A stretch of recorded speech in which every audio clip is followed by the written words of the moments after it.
Hello friends. पिछली class में हमने किन्स का अर्थशास्त्र नामक जो टॉपिक है वो अपना शुरू किया था, जिसमें से हमने इसमें से जैसे देखिए हमने पिछले क्लास में किन्स का जो अर्थशास्त्र नामक टॉपिक है उसको शुरू किया था। उसमें से जो हमने सी है, जो कंजप्शन है, उपभोग के बारे में पिछली क्लास में पढ़ लिया था। यदि आपने उस वीडियो को नहीं देखा है तो उस वीडियो को आप देख लीजिएगा।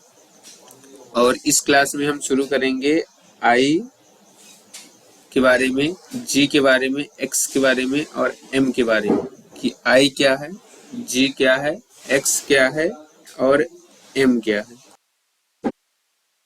तो पहला टॉपिक है हमारा, उसमें आई के बारे में जान लेते हैं कि आई मतलब होता है इन्वेस्टमेंट, यानी कि निवेश।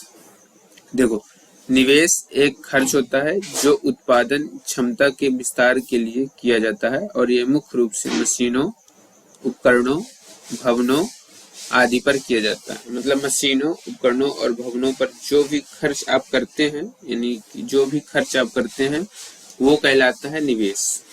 और ये निवेश किस लिए किया जाता है? ताकि हम उत्पादन क्षमता का विकास कर सकें, और उत्पादन क्षमता से हम पैसा, प्रॉफिट जनरेट कर सकें, इसलिए निवेश किया जाता है।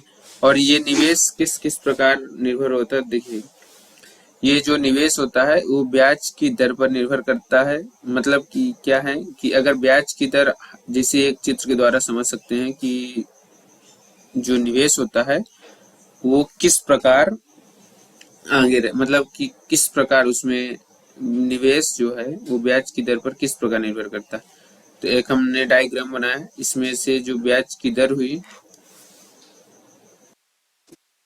तो देखो जो निवेश होती है वो ब्याज की दर पर निर्भर करती है, लेकिन वह उसके साथ नकारात्मक रूप से जुड़ी होती है। नकारात्मक रूप से जुड़ने का मतलब ये है कि अगर ब्याज की दर बढ़ेगी तो निवेश हमारा घटेगा, अगर निवेश बढ़ेगा तो ब्याज की दर घटेगी। जैसे देखो, अगर कोई पैसा जो है अधिक ब्याज पर देता है तो उससे तो कोई उधार लेगा नहीं, अगर उधार लेकर कोई इन्वेस्ट करेगा नहीं। अगर पैसा कम ब्याज पर देता है तो उससे लेकर इन्वेस्ट होगा। जैसे देखिए, एक ग्राफ के द्वारा अगर समझेंगे तो यहाँ हमने 100 करोड़ रुपए उदाहरण के तौर पर, और यहाँ 1000 करोड़ रुपए लिख दिया, और यहाँ ब्याज की दर 5% थी और यहाँ 15% थी।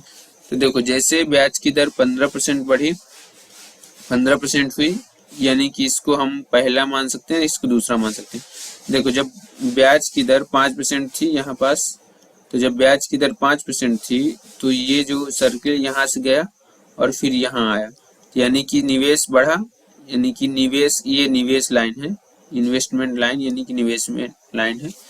यानी कि देखिए, अगर यहाँ से 5% ब्याज है तो यहाँ से ये गई लाइन, और ये कहाँ गई? ये 1000 करोड़ में गई। लेकिन अगर ये 15% ब्याज दर 15% हो जाती है तो ये इन्वेस्टमेंट लाइन यहाँ, और ये सीधे ये कम हो जाता है, यानी कि इन्वेस्टमेंट हमारा 100 करोड़ हो जाता है। लेकिन अगर ब्याज यही 5% रही तो इस प्रकार, यानी कि ब्याज बढ़ने से इन्वेस्टमेंट घटता है। ये याद रखना कि अगर इन्वेस्टमेंट ये है, देखो यहाँ से एक लिख दिए कि अगर ब्याज अधिक है, ब्याज अगर अधिक है तो जो निवेश होगा वो हमारा कम होगा। ये हुआ सूत्र, फार्मूला, ठीक है। अब आगे हम इसके बारे में पढ़ेंगे जी। पहला हमने सी पढ़ा, दूसरा हमने आई पढ़ा, अब तीसरा है जी के बारे में। तो समझ लेते हैं कि ये है क्या चीज। तो देखो, जी मतलब होता है गवर्नमेंट एक्सपेंडिचर। गवर्नमेंट एक्सपेंडिचर का मतलब होता है सरकारी खर्च। सरकारी खर्च, और सरकारी खर्च में दो आते हैं, ये सी वाला भी आता है और आई वाला भी आता है। मतलब ये उपभोग भी करते हैं कुछ, और दूसरा कुछ इन्वेस्टमेंट भी करते हैं। तो उपभोग वाला भी आता है और सरकारी खर्च में दोनों शामिल हो जाते हैं, एक सी वाला और एक आई वाला। तो ये हुआ हमारा सरकारी खर्च। अब आगे अगर हम बढ़ेंगे तो आगे क्या है? यक्स। पहले हमने पढ़ा सी, फिर आई, फिर जी और फिर एक्स। एक्स का मतलब होता है एक्सपोर्ट, यानी कि निर्यात।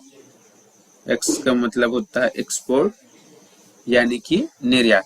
ठीक, तो एक देश की घरेलू सीमा, जिसे एक देश की घरेलू वस्तुओं और सेवाएं उन पर विदेशी निवासियों द्वारा किया जाने वाला जो खर्च होता है, ये परिभाषा के तौर पर लिख लीजिएगा कि एक देश की घरेलू वस्तुओं और सेवाओं पर, परिभाषा क्या है, एक देश की घरेलू वस्तुओं और सेवाओं पर विदेशी निवासियों द्वारा किया जाने वाला खर्च। ये परिभाषा लिख लीजिएगा। लेकिन अब समझो कि ये हुआ एक हमारा एक देश और ये हुआ विदेशों की नागरिक। ठीक, तो ये हुआ देश और ये हुआ विदेश। विदेश में कुछ भी हो सकता है। तो यहाँ के जो लोग होंगे, यहाँ की जो सामान होंगी, अगर ये लोग खरीदते हैं, ये लोग जो होते हैं बाई करते हैं अगर, ठीक, तो ये निर्यात कहलाएगा। क्या कहलाएगा? निर्यात कहलाएगा।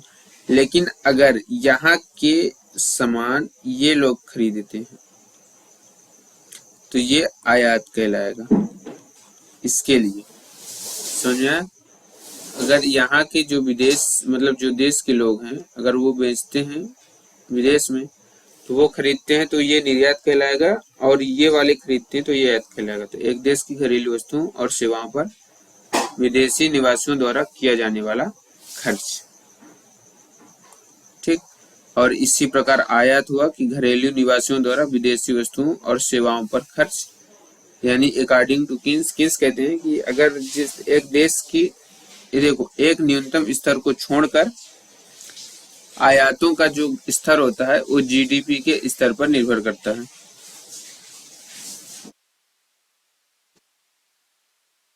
देखो जो किन्स है वो हमारे किन्स क्या कहते हैं कि एक न्यूनतम स्तर को छोड़कर आयातों का जो स्तर होता है वो जीडीपी के स्तर पर निर्भर करता है। इसका मतलब ये होता है कि यदि किसी देश के पास अगर पैसा ज्यादा है, मान लो कि जीडीपी जिसके पास अगर ज्यादा है, ये कहते हैं कि एक न्यूनतम स्तर को छोड़कर आयातों का जो स्तर होता है वो जीडीपी के स्तर पर निर्भर करता है। इसका मतलब ये होता है कि जिसके पास ज्यादा पैसा होगा तो वो ज्यादा आयात करेगा। अगर ज्यादा पैसा नहीं हो, अगर मान लो देखो किसी, जो जीडीपी का मतलब क्या होता है कि किसी देश के पास पैसा कितना है, ठीक है, तो जिस देश के पास जितना अधिक पैसा होगा, जिस देश के पास जितना अधिक पैसा होगा उतना ही अधिक आयात बढ़ेगा। लेकिन एक न्यूनतम स्तर को छोड़ने के बाद, वो एक न्यूनतम स्तर इसलिए छोड़ा जाता है क्योंकि चाहे जीडीपी हो या ना हो, लेकिन आयात तो हमें कुछ ना कुछ करना ही पड़ेगा अगर जीवन चलाना है तो इसके लिए जरूरी नहीं है कि जीडीपी हो। लेकिन इस एक बात, जैसे अमेरिका की जीडीपी जो है, अमेरिका की जो जीडीपी है, यूएसए की जीडीपी है, वो अधिक है, तो इसलिए वहां का जो आयात है वो भी अधिक है। तो ठीक है, तो अगर जिसके पास जितना अधिक पैसा रहेगा उतना अधिक सामान खरीद पाएगा। इसीलिए जो जीडीपी है वो आयात पर निर्भर करती है, यानी कि जीडीपी पर आयात निर्भर करता है। यहाँ से देखो, यहाँ जीडीपी कम थी तो आयात भी कम था, लेकिन यहाँ जीडीपी बढ़ी तो यहाँ से आयात भी बढ़ा, ये आयात बढ़ा, जीडीपी बढ़ी। तो और यहाँ से जीडीपी कम थी तो यहाँ आयात भी कम था। तो ये हुआ हमारा वीडियो।